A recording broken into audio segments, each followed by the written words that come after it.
নমস্কার, আমাদের কৃষ্ণা টক্স বাংলা চ্যানেলে আপনাদের স্বাগতম।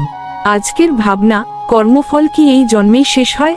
ভগবান শ্রীকৃষ্ণ গীতায় বলেন, নহি কশ্চিৎ ক্ষণমপি জাতু তিষ্ঠত্য কর্মকৃত, অর্থাৎ কোনো মানুষই ক্ষণকালের জন্যও কর্ম না করে থাকতে পারে না। শ্রীমদ্ভগবদ্গীতা 3য় অধ্যায় 5 নং শ্লোক অনুসারে, না, কর্মফল কেবল এই জন্মেই শেষ হয় না। আমাদের কর্মের ফল সঞ্চিত, সঞ্চিতা, প্রারব্ধ, প্রারব্ধ এবং ক্রিয়মান, ক্রিয়ামানা এই 3টি ভাগে বিভক্ত। বর্তমান জীবনের দুঃখ সুখ হল পূর্বজন্মের প্রারব্ধ কর্মের ফল, আর বর্তমানের ক্রিয়মান কর্মের ফল আমাদের ভবিষ্যতের জন্মকে প্রভাবিত করে। যতক্ষণ না আমরা ভক্তির মাধ্যমে সব কর্ম বন্ধন ছিন্ন করছি, ততক্ষণ ফল চলতেই থাকবে। আপনার মতে কর্মফলের বাঁধন কিভাবে ছিন্ন করা সম্ভব, জানাতে পারেন।